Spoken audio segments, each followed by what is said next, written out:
This is Pat Lynch, and you are listening and watching As the World Turns or Burns. Special podcast.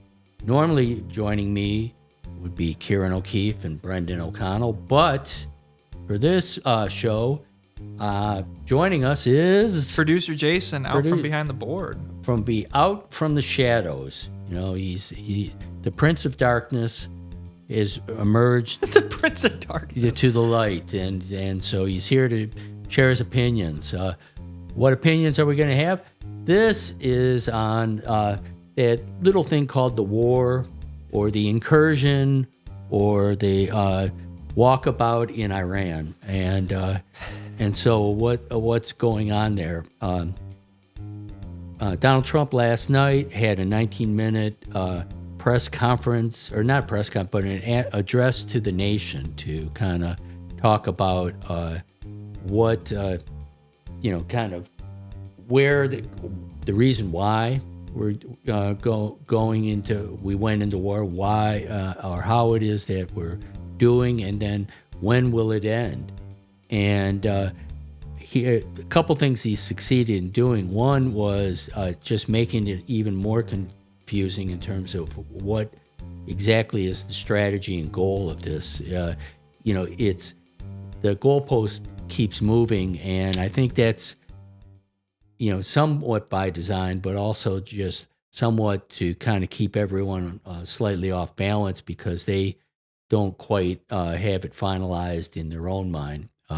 Second thing is that I think he lost confidence in a lot of people that there really is kind of a strategy and plan, and that this thing is going to end anytime soon. The market's open today, down, and oil prices. The price of a barrel of oil is going up. All signs that he kind of unfortunately had the opposite effect of what he was intending. Third thing is that he's Donald Trump in his own way he's very, very committed to blowing up the world order. Mm-hmm. And this was just one more indication in his address about how badly he wants the U.S. to move out of NATO. And just a fascinating, somewhat frustrating thing that he's done is that he goes into the country, bombs it, creates all this chaos. Iran predictably is going to fight back. Mm-hmm. What do they do? They close the Strait of Hormuz. Who would have thought that would have happened? Well, 50 years of military planning thought of it, but he chose to think or asking that any other country. Yeah, he chose to use his own gut instinct, and that Iran will just submit to everything the U.S. wants after you drop a couple bombs. Didn't work out that way, and wouldn't you know it, they did something that had not been done, and they shut it off. Well, here's the problem with blowing up this world order, is that he's basically now just saying, this isn't my problem. We don't get oil coming through the Strait, so all you other countries, you go figure out how to undo the complete mess that we have made from this. One thing, too, about the whole objectives in terms of bombing Iran was to somehow make the world and America safer. But what you end up with is the regime change really isn't anything that is like going to moderate a radical Islamic Iran. The Ayatollah's son is now bitter, and I'm sure definitely enraged and motivated to do as much harm as he possibly can to everyone, including us. Second is that the whole thing was to stop Iran from having a nuclear bomb.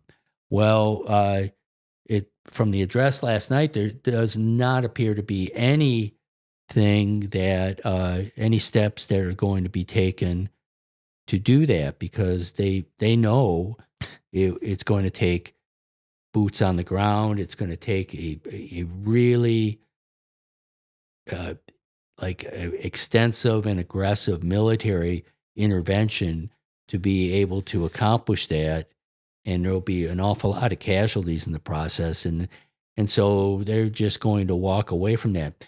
So what happens? Okay, after all this is done, you just basically just delayed a nuclear Iran by, I don't know, a year, maybe more. They still have the uranium. They still have somewhere in these bunkers the processing capability.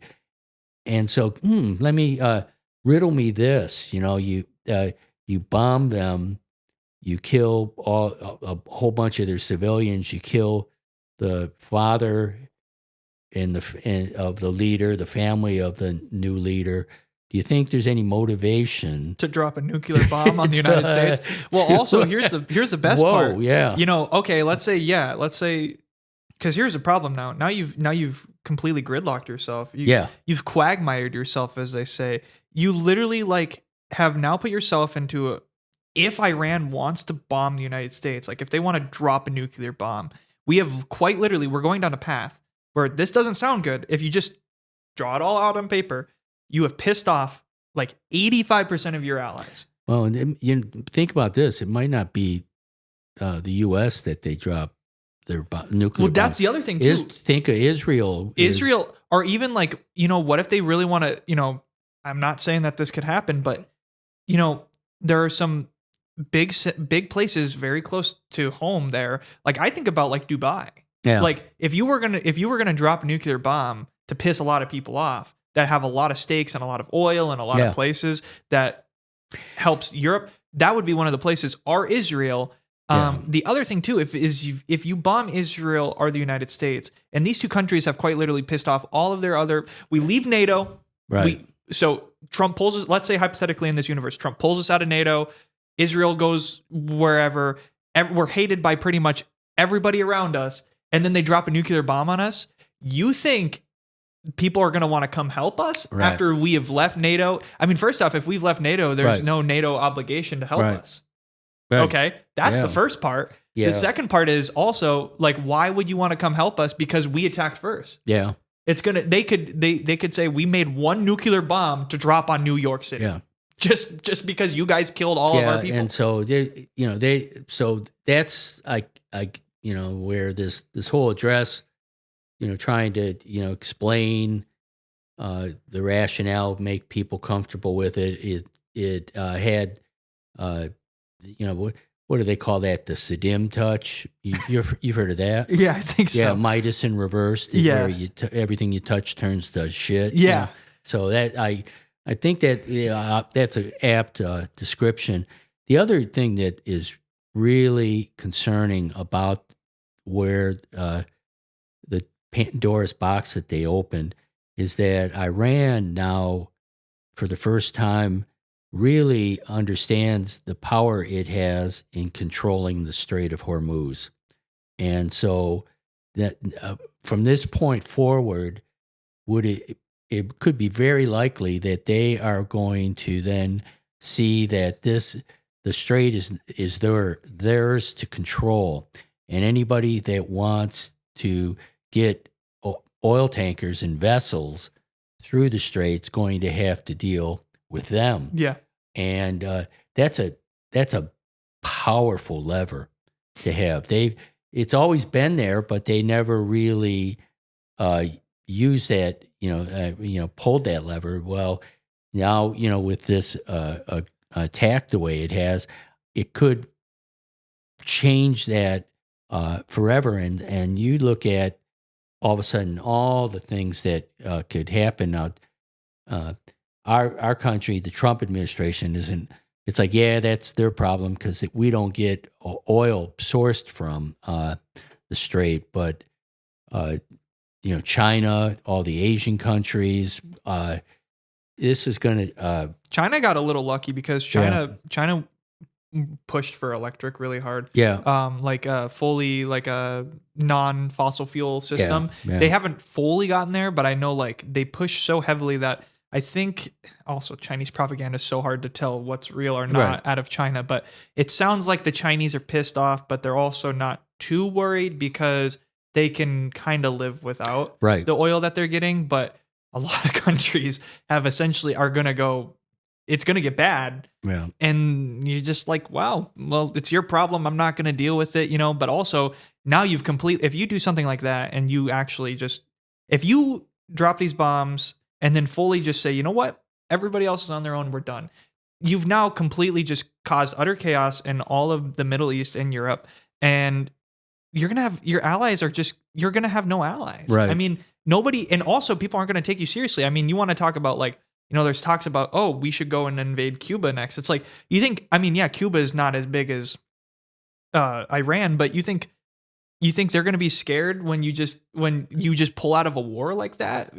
That's, it just shows kind of like cowardice in supposed to be one of the strongest and most powerful militaries. Yeah. And this reshaping of the world order, I mean, we're seeing it now in real time because I don't know if it's this week, but there's a Keir Starmer, the UK Prime Minister, I believe is holding meetings with NATO members, excluding the U.S., to kind of talk about a post-U.S. NATO. And so they're already, going and saying, okay, this is we're not going to wait around for this bully to sit and yell and insult us anymore. We're going to go and create the world the way we want the world to be, and not at the whim of the Americans. And yeah, it sounds great until it happens. Yeah. Yeah, and then what you have is that's who knows? They've been and the whole logic was that all these damn Europeans have been taking advantage of us for 50 years, 60 years, and it's party time's over. It's time for them to carry the weight. Well, it simplistically overlooks so much of the benefit and strategic value the U.S. had as being the dominant presence in the world. Why wouldn't you want to be the dominant presence of NATO? Yeah, and it just was all and so cost some money, yes, but there was so much that came in. And you were so powerful. Like, right. You would sway NATO opinions most of the time because it's like, it's our money. Yeah. It's our bombs. It's our military that's pulling the weight. Also, the United States, we have like 300 million people, but we have we always brag about having one of the most expensive and largest militaries, one of the strongest militaries. It's like, why wouldn't you want those people to be to your aid rather than the 10,000 Germans that get put into the army? It's like, yeah. Well, kind of wrap this thing up. We always laugh that facts and information never stops us from making predictions. And Jayson, in the address, it was kind of implied that we had already won the war, and that this was going to get wrapped up in, say, a month. Prediction from 0 chance to 100%. Will it be wrapped up in 1 month?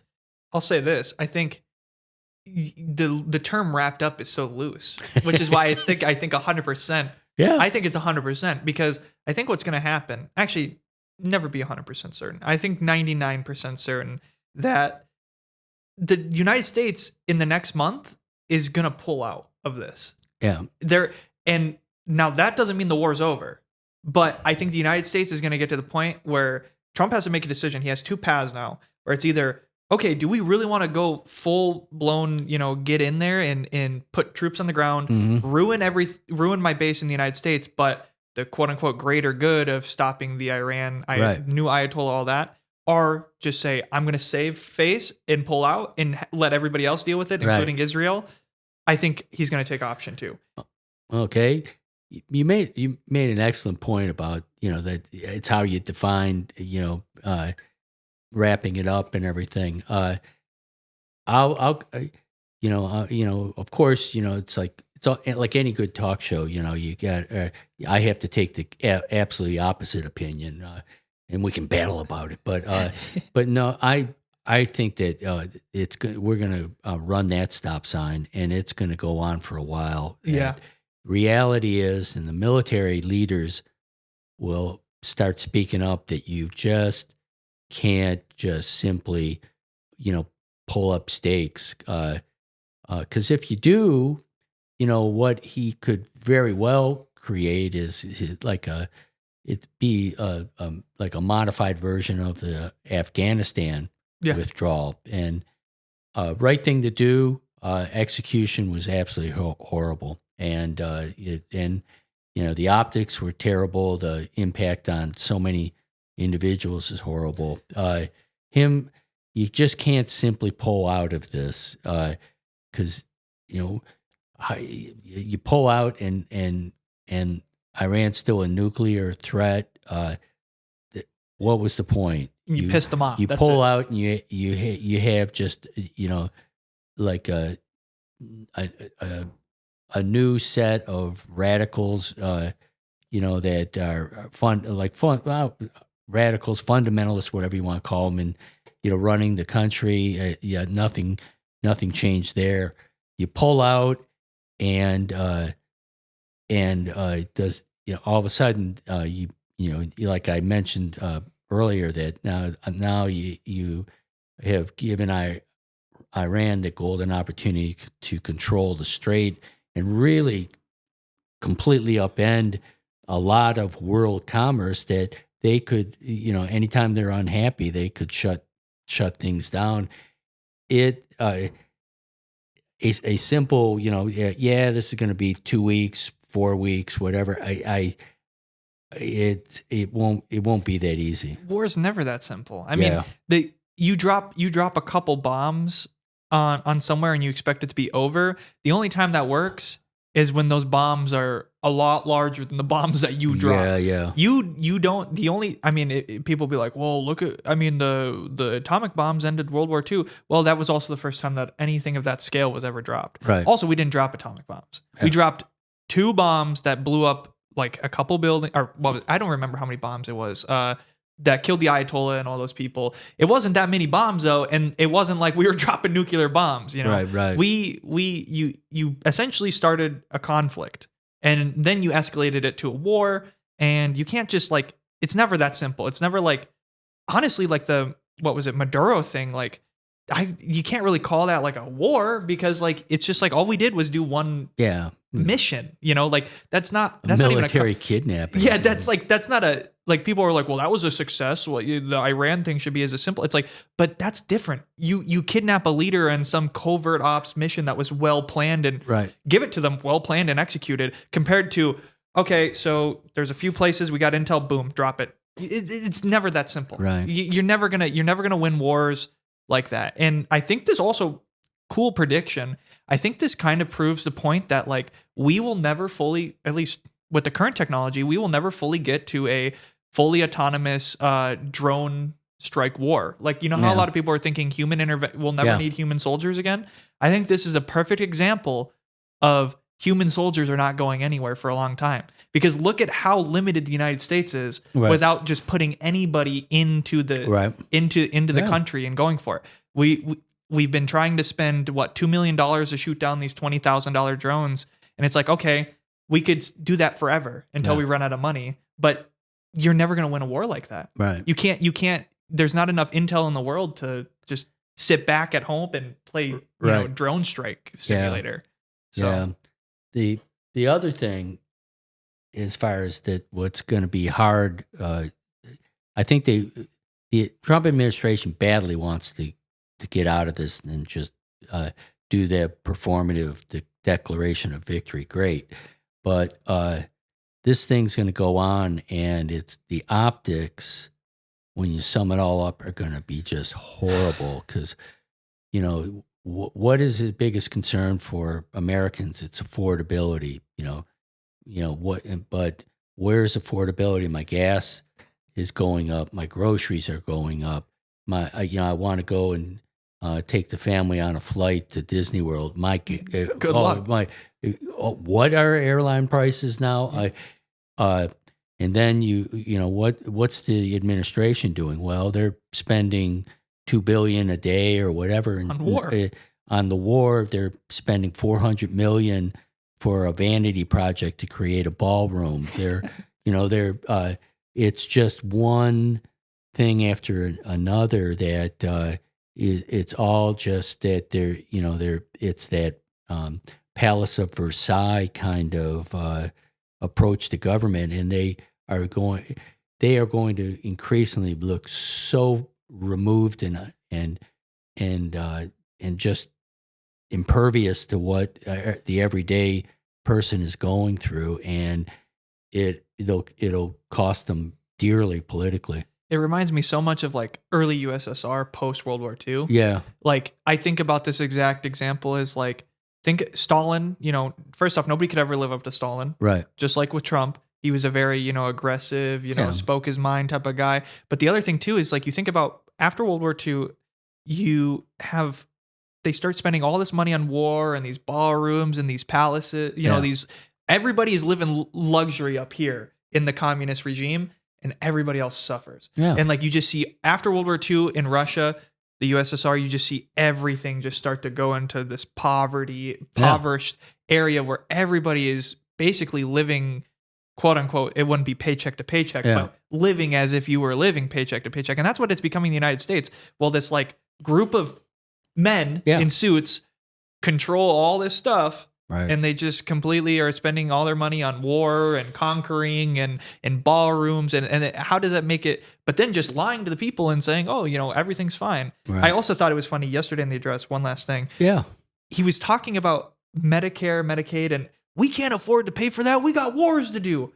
You're the one starting the wars. Don't get sick. Yeah, don't get sick. You're the one starting the wars. It's like, it's crazy because like the way he talks as if like Donald Trump of yesterday was a completely different person of who he is today. Like he's like somebody new, like tapped into his mind and controlled him. Where he's like, we're fighting a war right now. We can't afford to give free healthcare to people. Yeah. It's like, but you also started the war. Like you had a choice. It wasn't like this war was just placed upon you. Yeah. And now you got to deal with it. Now you're being picky. But, well, good. Well, at least we can have a laugh, and it's a good way to.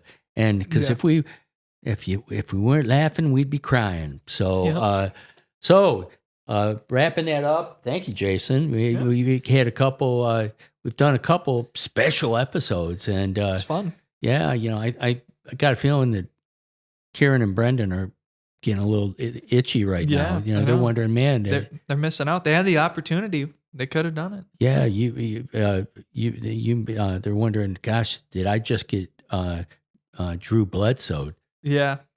So it's like, and there's a strong difference between me and them, and that is that they are actually doctorates of political science and history, and I'm just still 2 months away from getting a degree in English. Yeah, that call me a pot stirrer then. Okay, so I'm just trying to create some controversy, but.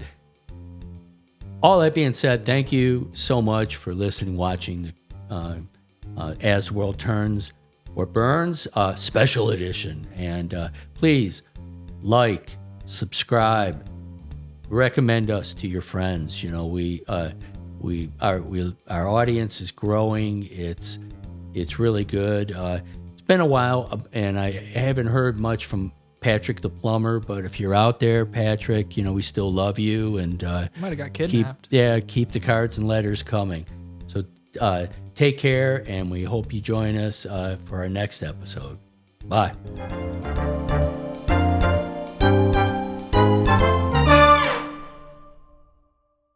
This podcast is sponsored in part by Lyon College and KILT Studios. Thank you to Jonah Winter for the intro and outro music.